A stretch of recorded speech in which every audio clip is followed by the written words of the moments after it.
Hello friends, मैं राम कुमार आपके अपने YouTube channel Ram competition classes पर आपका हार्दिक स्वागत करता हूं। तो जैसा कि आपको पता है, कल 1 मई से हमारे सिपाही बैच का आगाज हो चुका है। तो उसी सिपाही बैच में हम आगे बढ़ते हुए मैं आज आपको भारतीय राज्य व्यवस्था में जैसा कि कल हमने क्या किया था, संविधान के ऊपर थोड़ी सी चर्चा की थी कि संविधान क्या होता है और राज्य व्यवस्था क्या होती है, संविधान और राज्य व्यवस्था में क्या अंतर है। इस बात पर हमने कल चर्चा की थी। संविधान क्या होता है, तो शासन को चलाने के लिए बनाए गए नियम और कानूनों को हम क्या कहते हैं, संविधान कहते हैं। तो उसके अंदर एक शब्द आया, क्या आया, शासन। क्या आया, शासन एक शब्द आया। तो आज हम उसी को क्या करने वाले हैं, उसी शासन शब्द को चर्चा करने वाले हैं। उसी शासन शब्द पर आज हम क्या करेंगे, चर्चा करेंगे। तो आज का जो टॉपिक रहने वाला है वो रहने वाला है शासन के प्रकार। क्या रहने वाला है, शासन के प्रकार। क्या रहेगा, शासन के प्रकार। शासन बोले तो आर्ची ऑफ टाइप्स ऑफ आर्ची, आर्ची बोल देते हैं या फिर रूलर बोल देते हैं। रूलर होता है क्या, शासन। आर्ची बोलेंगे हम किसको, शासन को। तो टाइप्स ऑफ आर्ची, इंग्लिश में बोले तो टाइप ऑफ आर्ची। तो शासन के प्रकार को हम बात करेंगे कि शासन जो होता है वो कितने प्रकार से होता है। किसी देश पर जब हम शासन करेंगे तो हम कितने प्रकार से कर सकते हैं। सबसे पहले कौन सी विधि से किया जाता था शासन, और इंडिया में अब कौन सी विधि है, किस विधि से हम क्या कर रहे हैं, शासन कर रहे हैं, इस बात को हम देखेंगे। तो सबसे पहले अगर मैं देखूं शासन की बात, सबसे पहले अगर मैं शासन की बात देखूं तो जो सबसे पहले शासन आया वो कौन सा आया, राजतंत्र। क्या आया, राजतंत्र। वो सबसे पहले जो शासन आया वो कौन सा आ गया, राजतंत्र। अगर राजतंत्र की बात करें तो एक और निकल के आता है जिसे हम बोलते हैं गणतंत्र। क्या बोलते हैं, गणतंत्र। अगर मैं इंग्लिश में बात करूं तो राजतंत्र को मोनार्ची बोलते हैं और गणतंत्र को हम क्या बोलते हैं, रिपब्लिक बोलते हैं। क्या बोलते हैं, रिपब्लिक बोलते हैं। अगर मैं बात करूं अगले टाइप की, तो अगला टाइप निकल के आया जो आज के समय में सबसे फेमस है, जिसे बोलते हैं लोकतांत्रिक। लोकतांत्रिक या लोकतंत्र, क्या बोल देते हैं हम, लोकतंत्र। डेमोक्रेटिक, क्या बोल देते हैं, डेमोक्रेटिक। तो India is a democratic country, है ना, तो ऐसे करके बोल देते हैं हम। तो सब थर्ड जो ऑप्शन आया, मतलब थर्ड जो प्रकार निकल के आया वो आया लोकतंत्र। अगर मैं बात करूं चौथे वाले टाइप की, बात करूं चौथे टाइप की, तो चौथा जो टाइप निकल के आया वो निकल के आया संवैधानिक, संवैधानिक लोकतंत्र या संवैधानिक राजतंत्र। क्या आ गया, संवैधानिक राजतंत्र, संवैधानिक राजतंत्र, संवैधानिक राजतंत्र। अब मैं बात करूं अगर लास्ट टाइप की, अगर मैं बात करूं अगले टाइप की, तो अगला जो तंत्र आया वो आया धर्मतंत्र। अगला जो प्रकार आया वो आया धर्मतंत्र। अगर मैं बात करूं इससे भी अगले टाइप की, तो अगला जो टाइप आएगा निकल के वो आएगा कौन सा, धनतंत्र। क्या आएगा, धनतंत्र, धनतंत्र। हम इतने टॉपिक को आज इस क्लास में ये सारी चीजें पढ़ने वाले हैं कि राजतंत्र क्या होता है, गणतंत्र क्या होता है, लोकतंत्र क्या है, संवैधानिक राजतंत्र क्या है, धर्मतंत्र क्या है और धनतंत्र क्या है। तो हम एक एक करके सभी को डिस्कस करने वाले हैं। तो इस चार्ट को आप बना सकते हो अपनी कॉपी पे, इसको उतार सकते हो। अब हम चलते हैं, जो सबसे पहले हम डिस्कस करेंगे वो करेंगे हम राजतंत्र को। किसको करेंगे, राजतंत्र को। जो हम सबसे पहले डिस्कस करने वाले हैं वो करने वाले हैं राजतंत्र को। किसको करने वाले हैं, राजतंत्र। राजतंत्र को इंग्लिश में क्या बोल देते हैं, मोनार्ची बोल देते हैं, मोनार्ची। अब मैं बोलूं राजतंत्र, तो राजतंत्र विश्व में आने वाली सबसे पहली शासन प्रणाली है। क्या है, विश्व में आने वाली सबसे पहली शासन प्रणाली, विश्व की सबसे पहली शासन प्रणाली, शासन प्रणाली क्या कहलाती है, राजतंत्र। मतलब कहलाती नहीं है, सबसे पहले जो विश्व में शासन करने के लिए जो प्रणाली आई उसी हमने क्या नाम दिया, राजतंत्र का नाम दिया। तो सबसे क्वेश्चन पूछा जा सकता है पेपर में कि सबसे पहले जो शासन प्रणाली आई वो कौन सी आई, लोकतंत्र या राजतंत्र या फिर क्या गणतंत्र या संवैधानिक लोकतंत्र। तो कौन सी आई सबसे पहले, राजतंत्र आई। अगर मैं बात करूं अगली वाले पॉइंट की, तो अगले वाले पॉइंट की बात करें कि भारत में राजतंत्र की शुरुआत, राजतंत्र की शुरुआत, भारत में राजतंत्र की शुरुआत किसने की थी, आर्यों ने की थी। किसने की थी, आर्यों ने की थी। तो भारत में अगर मैं बात करूं कि राजतंत्र की शुरुआत किसने कर दी, तो भारत में राजतंत्र की शुरुआत आर्यों ने की थी। किसने की थी, भारत में राजतंत्र की शुरुआत आर्यों ने की थी। अगर मैं बात करूं अगले पॉइंट की, तो 26 जनवरी 1950 को क्या, 26 जनवरी 1950 को इसे समाप्त कर दिया, हमारे भारत में क्या हुआ, हमारे भारत में सन 1950 में 26 जनवरी 1950 को राजतंत्र जो व्यवस्था है, जो राजतंत्र एक शासन की प्रणाली है, इसे क्या कर दिया गया, समाप्त कर दिया गया। अगर मैं बात करूं इसमें, तो इसमें क्या होता है, राजा क्या होता था, राजा अनुवांशिक होता था। कैसा होता था, अनुवांशिक। राजा कैसा होता था, अनुवांशिक होता था। राजा कैसा होता था, अनुवांशिक होता था और निरंकुश भी होता था। कैसा होता था, निरंकुश। तो इतनी बात समझ में आई होगी आपको। राजतंत्र में ये 4 पॉइंट आपको याद रखने हैं बस। क्या, विश्व की सबसे पहली प्रणाली कौन सी है, विश्व की सबसे पहली शासन प्रणाली कौन सी है, राजतंत्र। भारत में राजतंत्र की शुरुआत किसने की थी, तो आर्यों ने की थी। भारत में जो राजतंत्र है उसको कब समाप्त किया गया, तो 26 जनवरी 1950 को क्या किया गया, समाप्त किया गया। अगर बात की जाए कि राजतंत्र में जो राजा होता था वो कैसे बनाए जाते थे, तो राजा कैसे बनाए जाते थे, उत्तराधिकारी के रूप में। उत्तराधिकारी बोला तो अनुवांशिक। जो राजा होगा उसका बेटा, उसका जो सबसे बड़ा बेटा होगा वो कौन बनेगा, उसका उत्तराधिकारी, यानी कि वह राजा बनेगा, भावी राजा होगा। तो हम बात करें अब राजतंत्र की बात, अगले पॉइंट की, अगला पॉइंट क्या आएगा, गणतंत्र। क्या आने वाला है, गणतंत्र।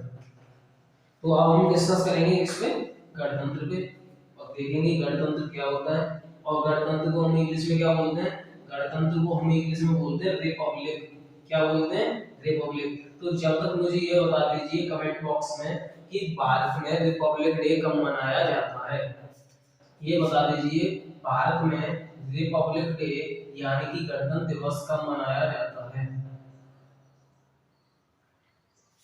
अब मैं बात करूंगी गणतंत्र की। तो गणतंत्र में क्या होता है, गणतंत्र में होता है जब शासन का प्रथम अधिकारी, यानी कि जैसे हम बोल सकते हैं राष्ट्रपति अनुवांशिक न होके, क्या, अनुवांशिक न होकर किसके द्वारा चुना जाता है, जनता के द्वारा चुना जाए। जनता के द्वारा प्रत्यक्ष या फिर अप्रत्यक्ष, डायरेक्ट या फिर इनडायरेक्ट रूप में चुना जाता है। तो इस प्रकार की प्रणाली को हम क्या बोलते हैं, गणतंत्र बोलते हैं। जब शासन का प्रथम मान लो या फिर देश का प्रथम अनुवांशिक न होकर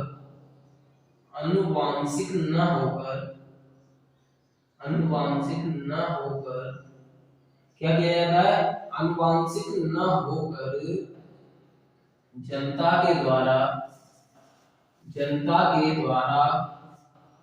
प्रत्यक्ष या फिर अप्रत्यक्ष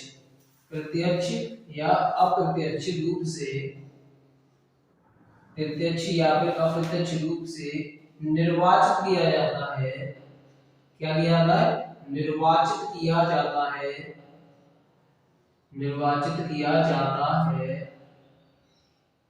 ऐसी व्यवस्था को हम क्या बोलते हैं, गणतंत्र बोलते हैं। ऐसी व्यवस्था को हम क्या बोलते हैं, गणतंत्र। तो गणतंत्र में क्या होता है, जो शासन का मुखिया होता है या फिर जनता का जो मुखिया होता है वो क्या होता है, जनता के द्वारा निर्वाचित होता है। सीधी सीधी बात में कहें कि देश का जो प्रमुख, देश का जो मुखिया है वो किसके द्वारा निर्वाचित होगा, जनता के द्वारा निर्वाचित होगा, चाहे वो डायरेक्ट हो चाहे इनडायरेक्ट हो। इतनी बात समझ में आ गई। तो हमें यही पॉइंट याद रखना है किसके बारे में, गणतंत्र के बारे में। जैसा कि मैंने बताया गणतंत्र दिवस तो 26 जनवरी को क्या मनाते हैं, भारत का गणतंत्र दिवस मनाया जाता है। भारत में गणतंत्र दिवस कब मनाया जाता है, रिपब्लिक डे कब मनाया जाता है, तो भारत में जो रिपब्लिक डे मनाया जाता है वो मनाया जाता है कब, 26 जनवरी को। 26 जनवरी को रिपब्लिक डे एंड 15 अगस्त को क्या मनाते हैं, इंडिपेंडेंस डे, स्वतंत्रता दिवस मनाते हैं। अब हम चलते हैं आगे। आगे जो हमारा आने वाला है अब आएगा लोकतंत्र। क्या आएगा, लोकतंत्र। अब हम लोकतंत्र को इंग्लिश में क्या बोलते हैं, लोकतंत्र को हम इंग्लिश में बोलते हैं डेमोक्रेटिक। डेमोक्रेटिक। तो लोकतंत्र जो टॉपिक आने वाला है ये बहुत ही ज्यादा इम्पोर्टेंट है। यहाँ से क्वेश्चन भी पूछे जाते हैं कि सबसे बड़ा लोकतांत्रिक देश कौन सा है, तो India is a largest democratic country, मतलब इंडिया सबसे बड़ी लोकतांत्रिक देश है। और एक तरह से ऐसे भी बोला जाता है भारत एक लोकतांत्रिक देश है, बोला जाता है। तो सबसे पहले बात करते हैं कुछ फैक्ट्स की जो पेपर में सीधे सीधे पूछे जाते हैं। तो सबसे पहला पॉइंट बनता है लोकतंत्र की जननी। लोकतंत्र की जननी प्रश्न आया पेपर में, लोकतंत्र की जननी किस देश को कहा जाता है, लोकतंत्र की जननी किस देश को कहा जाता है, तो वो देश है ब्रिटेन। कौन सा है, ब्रिटेन। ब्रिटेन की हमने बहुत सारे नाम पढ़े, जैसे यूके बोल देते हैं, यूनाइटेड किंगडम बोल देते हैं, जैसे इंग्लैंड भी बोल देते हैं। तो हमें क्या करना है, चाहे यूके मिल जाए चाहे ब्रिटेन मिल जाए, एक हमें टिक कर देना है। तो लोकतंत्र की जननी कौन हो जाएगी, ब्रिटेन को कह देंगे। अगर हम बात करें अगले पॉइंट की, कि लोकतंत्र का घर, क्या लोकतंत्र का घर, तो लोकतंत्र का घर किस देश को कहा जाता है, पेपर में क्वेश्चन पूछा गया अगर लोकतंत्र का घर किस देश को कहा जाता है, तो तुम्हें क्या करना है, स्विट्जरलैंड। क्या करना है, स्विट्जरलैंड। तो लोकतंत्र का घर किस देश को कहा जाता है, स्विट्जरलैंड को कहा जाता है। अगर मैं बात करूं लोकतंत्र का जनक, सबसे इंपोर्टेंट क्वेश्चन, लोकतंत्र का जनक किसे कहा जाता है, लोकतंत्र का जनक किसे कहा जाता है। अगर तुम्हें पता है तो वीडियो को पॉज करके आप क्या कर सकते हो, कमेंट कर सकते हो कि लोकतंत्र का जनक किसे कहा जाता है। तो लोकतंत्र का जो जनक कहा जाता है वो कहा जाता है रूसो को। किसको, रूसो। किसको कहा जाता है, रूसो। और रूसो जो व्यक्ति था वो कहाँ का रहने वाला था, तो जो रूसो था वो फ्रांस का रहने वाला था। कहाँ का रहने वाला था, फ्रांस का। अब बात पूछी जाती है कि लोकतंत्र में जो शक्ति का स्रोत होता है वो कौन होता है, तो लोकतंत्र में जो शक्ति का स्रोत होता है वो होती है जनता। कौन होती है, जनता। तो लोकतंत्र में जनता शक्ति का स्रोत होती है, जनता शक्ति का स्रोत होती है। प्रश्न पूछा जा सकता है कि लोकतंत्र में जनता क्या होती है, तो जनता क्या होती है, शक्ति का स्रोत। शक्ति का स्रोत कौन होता है, तो जनता होता है, जनता होती है। अगर बात करूं मैं कि लोकतंत्र की डेफिनेशन क्या होगी, तो तुम्हें पता होना चाहिए, एक अमेरिका के एक राष्ट्रपति जिन्हें हम क्या किस नाम से जानते हैं, अब्राहम लिंकन के नाम से जानते हैं, तो उनके बारे में तुम्हें कुछ पता होना चाहिए जिससे कि तुम्हें मोटिवेशन मिले कि अब्राहम लिंकन अपनी लाइफ में बहुत ज्यादा बार असफल हुए। 2 बार वो चुनाव भी हारे राष्ट्रपति पद के लिए, 2 बार वो चुनाव में भी असफल हुए, फिर भी उन्होंने क्या नहीं हारी, हिम्मत नहीं हारी। उन्होंने पहले ही बोल दिया था कि एक दिन मैं अमेरिका का राष्ट्रपति बनूंगा, और उन्होंने अमेरिका का राष्ट्रपति बन के भी दिखाया। तो अब्राहम लिंकन ने अपने शब्दों में लोकतंत्र को एक तरह से बोले तो डिफाइन किया है अपने शब्दों में। उन्होंने बोला है कि लोकतंत्र जनता के द्वारा क्या, लोकतंत्र लोकतंत्र जनता के द्वारा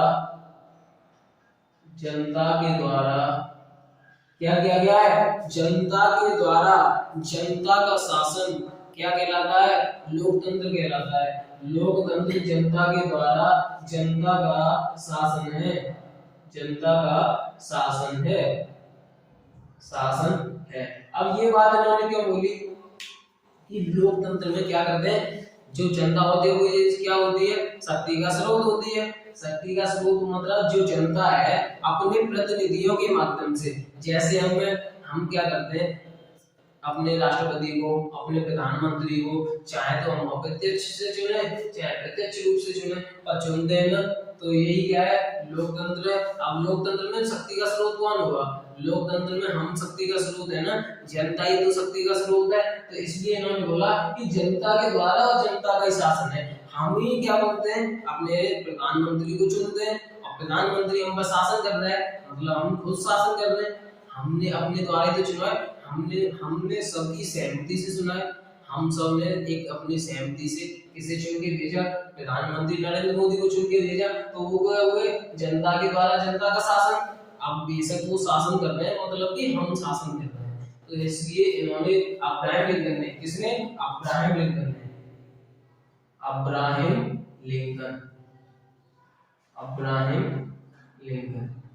लिंकन ने ये बात की कि लोकतंत्र जनता के द्वारा जनता का शासन है। अगर मैं बात करूं तो लोकतंत्र होता है दो प्रकार का। कितने प्रकार का, दो प्रकार का। एक तो होता है प्रत्यक्ष लोकतंत्र और एक होता है अप्रत्यक्ष लोकतंत्र। एक कैसा होता है, प्रत्यक्ष लोकतंत्र, एक होता है अप्रत्यक्ष लोकतंत्र। एक होता है डायरेक्टली डेमोक्रेटिक, एक होता है इनडायरेक्टली डेमोक्रेटिक। अगर मैं बात करूं किसकी, प्रत्यक्ष लोकतंत्र की, तो प्रत्यक्ष लोकतंत्र की अभी हम बात करेंगे और देखेंगे कि प्रत्यक्ष लोकतंत्र में क्या होने वाला है। अब हम बात करेंगे किसकी, प्रत्यक्ष लोकतंत्र मतलब डायरेक्ट डेमोक्रेसी। हम बात करने वाले हैं किसकी, प्रत्यक्ष लोकतंत्र। प्रत्यक्ष लोकतंत्र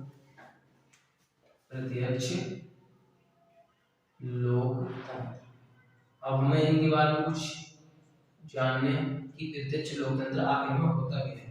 प्रत्यक्ष लोकतंत्र आपस में रियलिटी में होता क्या है, इसमें क्या होगा, जनता क्या करेगी, अपने ही द्वारा कानूनों का निर्माण करेगी और अपने ही द्वारा उन नियमों का क्या करने वाली है, पालन करने वाली है। इसमें जनता स्वयं कानून बनाती है, इसमें जनता स्वयं क्या बनाएगी, कानून बनाएगी। जनता स्वयं कानून बनाती है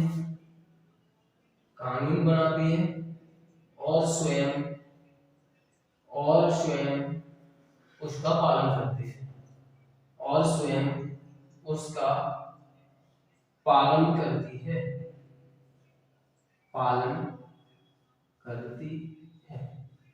जनता ने क्या किया, अपने द्वारा कानून बनाए और अपने द्वारा क्या करने लगी, उन नियमों का, उन कानूनों का क्या करने लग जाती है, पालन करने लग जाती है, उन नियमों और कानूनों को बुलाने लग जाती है। वर्तमान में यह व्यवस्था अभी तक किसी भी देश में लागू नहीं है। कहाँ क्या हुआ, वर्तमान में ये किसी भी देश में नहीं है, किसी भी देश में नहीं है।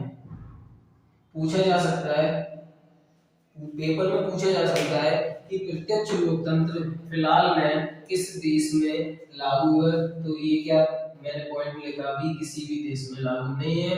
जब अगर बात करें कहीं तो होना चाहिए, अगर ये बनाया है तो कहीं होगा। हाँ है, स्विट्जरलैंड ने अपने स्थानीय स्वशासन में, किसमें, स्थानीय स्वशासन में, स्विट्जरलैंड ने अपने स्थानीय स्वशासन में इसको क्या कर रखा है, अपना रखा है, इसको लागू कर रखा है स्थानीय स्वशासन में रिकॉल सिस्टम। क्या, रिकॉल सिस्टम मतलब वापस बुलाने का अधिकार, वापस बुलाने का अधिकार। क्या हो गया? वापस बुलाने का अधिकार लागू कर रखा है, लागू किया है। यहाँ पर क्या होता है, जैसे किसी भी प्रतिनिधि को या कोई भी नियम और कानून जिनमें, जैसे हम अपने भारतीय संविधान में अगर हम क्या करना चाहते हैं, कोई भी संशोधन करना चाहते हैं, तो संसद में जो सदस्य होते हैं उनके द्वारा किया जाता है। जब भी स्विट्जरलैंड के अंदर कोई भी संविधान संशोधन करना है, क्या करना है, संविधान संशोधन करना है, तो वो जनता उस पर क्या करेगी, वोटिंग करेगी। खुद जनता ही अपने द्वारा नियम बनाती है, जनता ही उसका क्या कर रही है, पालन कर रही है। मतलब जनता ही उस पर क्या करेगी, वोटिंग करेगी कि इसे हटाया जाना चाहिए या नहीं हटाना जाना चाहिए।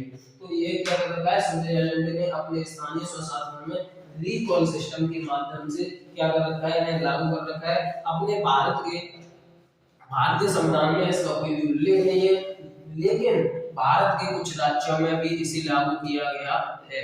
भारत के कुछ राज्यों में भी इन्हें लागू किया गया है, तो इन्हें ब्रैकेट में बंद करके लिखना चाहिए, मध्य प्रदेश, बिहार, झारखंड। मध्य प्रदेश, बिहार, झारखंड। मध्य प्रदेश, बिहार और झारखंड में क्या किया गया है, रिकॉल सिस्टम मतलब प्रत्यक्ष लोकतंत्र को लागू कर रखा है। क्या कर रखा है, प्रत्यक्ष लोकतंत्र को लागू कर रखा है। अब हम बात करेंगे अप्रत्यक्ष लोकतंत्र की, इसकी बात करेंगे हम अप्रत्यक्ष लोकतंत्र की। आप इसे लिख सकते हो या स्क्रीनशॉट ले सकते हो इसका। अगर हम बात करें किसी अब अप्रत्यक्ष लोकतंत्र, अब हम किसकी बात करने वाले हैं, अप्रत्यक्ष लोकतंत्र की। तो अप्रत्यक्ष लोकतंत्र को इंग्लिश में क्या बोलेंगे हम, इनडायरेक्ट डेमोक्रेटिक। इनडायरेक्ट डेमोक्रेटिक, अप्रत्यक्ष लोकतंत्र, यह आ गया अप्रत्यक्ष लोकतंत्र। तो अप्रत्यक्ष लोकतंत्र में क्या होगा, इस शासन प्रणाली में, किस शासन प्रणाली में, अप्रत्यक्ष लोकतंत्र शासन प्रणाली में जनता अपने प्रतिनिधियों के माध्यम से क्या करती है, शासन करती है। जनता क्या करती है, जनता अपने प्रतिनिधियों के माध्यम से, जैसा कि मैंने तुम्हें अभी बताया, जनता ने क्या किया, प्रधानमंत्री नरेंद्र मोदी को चुना, तो वो उनका अपना हमारा खुद का क्या हो गए, वो प्रतिनिधि हो गए। हम अपने प्रतिनिधि के माध्यम से क्या कर रहे हैं, शासन कर रहे हैं देश में। वही काम सीधे जनता अपने प्रतिनिधियों के माध्यम से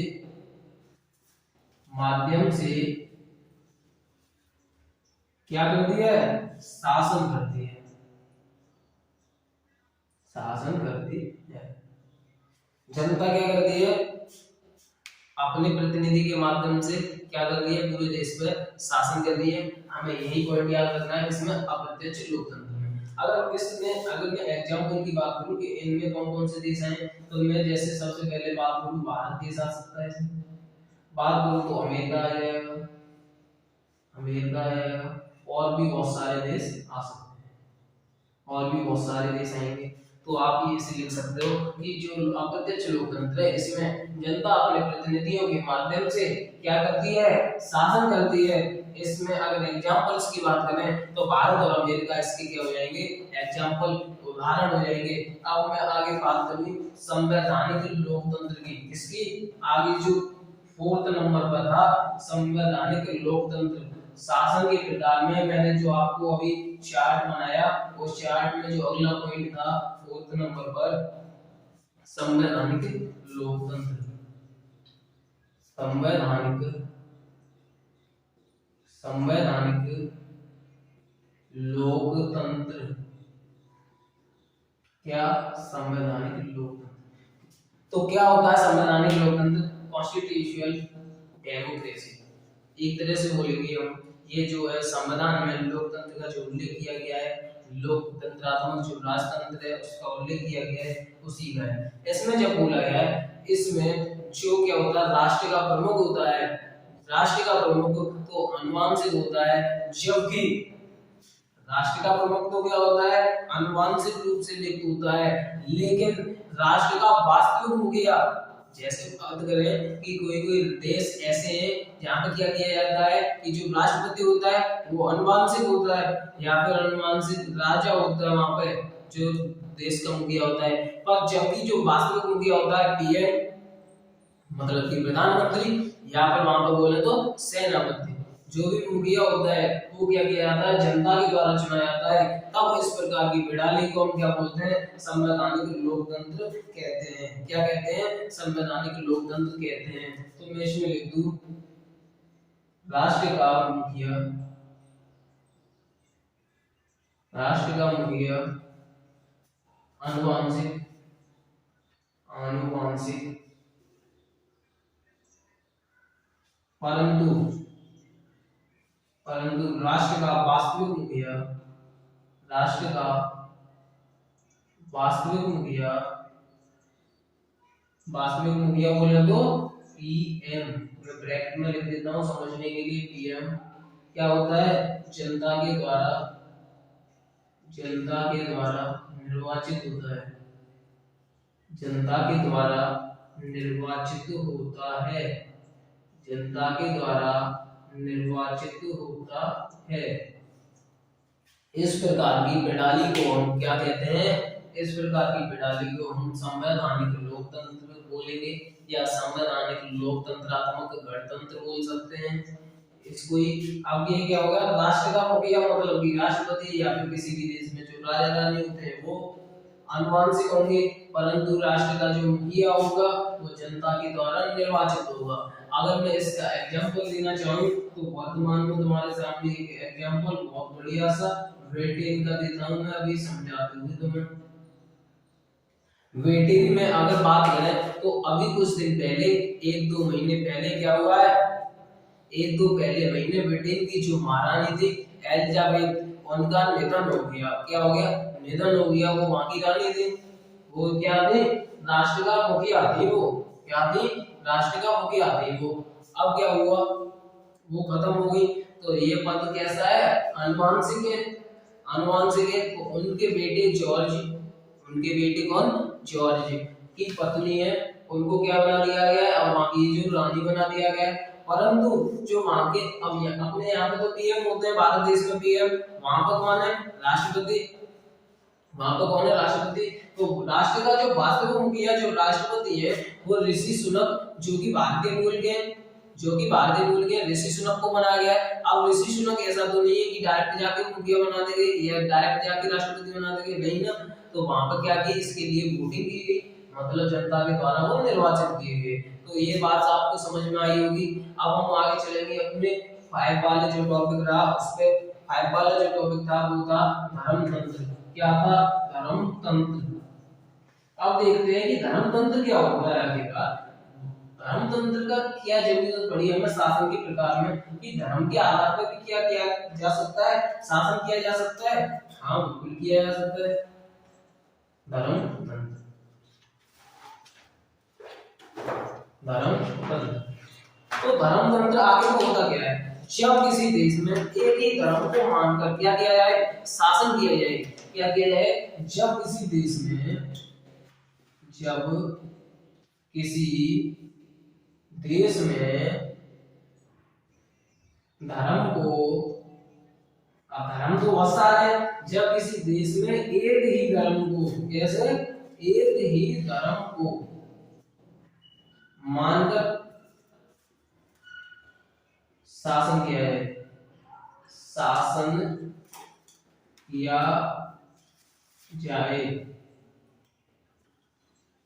क्या किया जाए, शासन किया जाए, तब इस प्रकार की प्रणाली को धर्मतंत्र कहते हैं। तो धर्मतंत्र क्या होता है, जब कोई भी देश में एक ही धर्म, जैसे हिंदू है तो हिंदू धर्म को मान के, बौद्ध है तो बौद्ध धर्म को मान के, अगर क्या है सनातन धर्म तो बोल ही दिया मैंने, अगर कोई भी मुस्लिम वर्ग है तो मुस्लिम को मान के क्या किया जाता है, शासन किया जाता है। तब इस प्रकार की प्रणाली को हम क्या बोलते हैं, धर्मतंत्र बोलते हैं। अगर मैं बात करूं आगे धर्मतंत्र टॉपिक की, अगर मैं बात करूं अगला जो पॉइंट था धर्मतंत्र को आगे वाला टॉपिक, धर्मतंत्र की जो आगे था वो था धनतंत्र। क्या था, धनतंत्र। क्या रहा था आगे, धनतंत्र। अगर हम बात करें धनतंत्र की, किसकी, धनतंत्र की बात करें तो अब धनतंत्र में क्या होता है, जब शासक वर्ग होता है ना, शासक वर्ग के बल में, मतलब जो शासक वर्ग होते हैं, शासक जो भी शासक है उसके जितने भी समर्थक हों वो कैसे हों कि सिर्फ और सिर्फ धनी व्यक्ति हों। कैसे हो, धनी व्यक्ति। जब शासक वर्ग के समर्थक, शासक वर्ग या उसके समर्थक कैसे हो, धनी लोग हों। ये समर्थक केवल धनी लोग हों, तब इस प्रकार की प्रणाली को हम क्या बोलते हैं, धनतंत्र कहते हैं। क्या कहते हैं, धनतंत्र कहते हैं।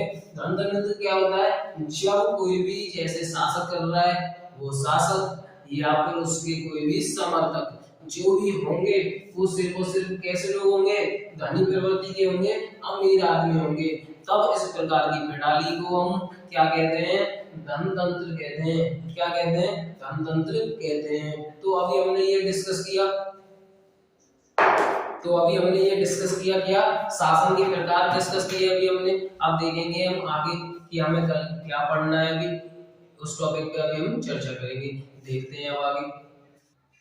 तो अब हम जो कल चर्चा करने वाले हैं, आज मैं यहीं पे अपनी वाणी को विराम देना चाहूंगा, अपनी क्लास को यहीं पे रोकना चाहूंगा, क्योंकि हमें एक साथ में काफी ज्यादा पढ़ना नहीं है। हम एक साथ में बहुत सारी चीजों को एब्जॉर्ब करें, एकदम बहुत जल्दी अपने मस्तिष्क में घुसना चाहें तो सारी चीजें मिक्स हो जाएंगी, फिर तुम उसमें क्या कर सकते हो, प्रश्नों में गलती करोगे कि हिंदी की भी बहुत सारा लोड तुम पर, इधर से पॉलिटी का बहुत सारा लोड, इधर से मैथ का, तो सारी चीजों का लोड है। तो सारी चीजों को आधे घंटे या एक घंटे के हिसाब से मेंटेन करते हुए पढ़ना है हमें। अब मैं बात करूं कल की, तो कल जो हमें टॉपिक पढ़ना है वो पढ़ना है संवैधानिक पृष्ठभूमि।